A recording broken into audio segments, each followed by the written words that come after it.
नमस्कार मेरे प्यारे दोस्तों आपका स्वागत है आपके अपने YouTube चैनल कथा संसार पर। दोस्तों एक बार फिर हम आपकी सेवा में उपस्थित हैं एक नई कहानी के साथ। दोस्तों कहानी में आगे बढ़ने से पहले आपसे निवेदन है कि चैनल को सब्सक्राइब अवश्य कर ले। तो दोस्तों आज की कहानी प्रारंभ करते हैं। हमारी आज की कहानी है नियति का फेर।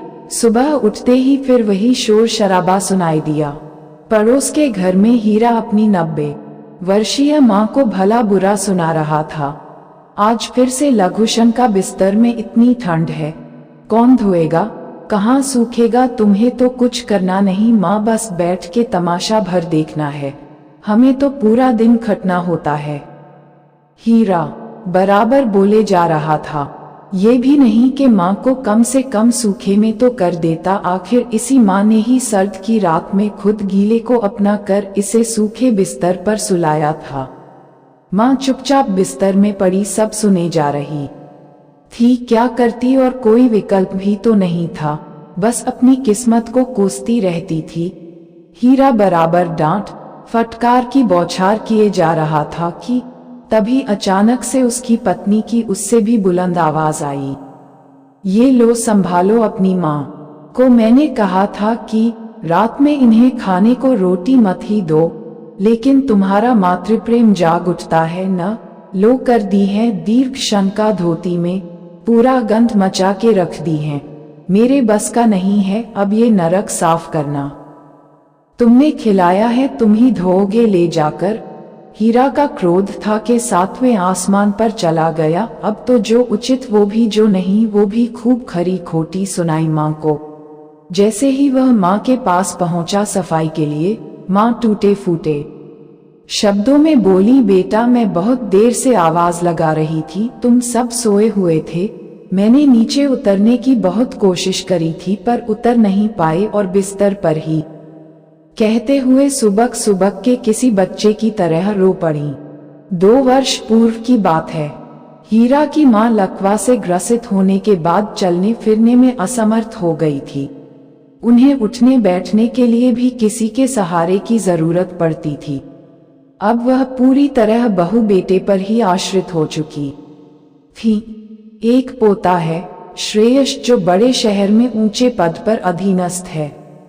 ऊंचा पद और बार बार के तबादले के चलते वह घर कम ही आता, पर दादी से उसे बड़ा स्नेह है। दादी की तीमारदारी और जरूरत की चीजें वह वक्त से पहले ही पहुंचा दिया करता है।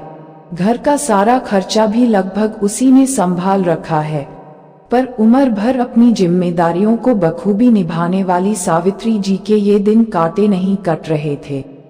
दिन रात प्रभु से प्रार्थना करती कि हाथ पैर से तो हीन कर ही दिया है, जैसे तैसे अब ये सांसें भी ले लेते तो उद्धार हो जाता। एक दिन हीरा सपत्नीक किसी रिश्तेदार के यहाँ माँ को इसी हालत में अकेला छोड़कर चला गया। हीरा की पत्नी सफाई के चलते सावित्री जी की खटिया घर के बाहर टिन की छप्पर के नीचे ही लगाती थी। आज भी यही किया, बस जाते वक्त उनकी सुरक्षा के हेतु एक और खटिया उनके सिराहने पर लगा दी थी, ताकि कोई कुत्ता बिल्ली करीब न आए। सावित्री जी का दुर्भाग्य कहें या इत्तेफाक, उसी दिन अचानक रात में जोर की आंधी आई, जिसका वेग वास्तव में भयंकर था। इस आंधी ने सावित्री जी के सर की फूस से बनी छत भी उड़ा के दूर फेंक दी। जाने क्या हुआ और कैसे पता नहीं, पर सुबह वह सड़क के किनारे राहगीरों को बेहोश पड़ी मिली। आसपास वाले खबर लगते ही उन्हें उठाकर अपने घर ले गए। उनकी उचित तीमारदारी की और उनके पोते को फोन करके बुलवा लिया। पोते ने जब दादी की ये हालत देखी तो बहुत दुखी हुआ। अपने माँ पिताजी के इस कृत्य से वह बहुत ही आहत हुआ। सावित्री जी ने जैसे ही अपने पोते को देखा, उनके चेहरे पर एक सुकून सा नजर आया, मानो उन्हें अब किसी से कोई शिकायत न थी। बस सिराहने बैठे पोते की गोद में अपना सर रख ली और सर पर फिरते पोते के स्नेह भरे होंठों के सहारे अपनी आंखें मूंद लीं, जैसे इसी गोद का इंतजार था उन्हें स्वयं को इस काया से मुक्ति दिलाने के लिए। सावित्री जी नहीं रही, ये खबर सुन के हीरा और उनकी पत्नी भागे हुए आए और घड़ियाली आंसू बेटे के सामने निकालने लगे।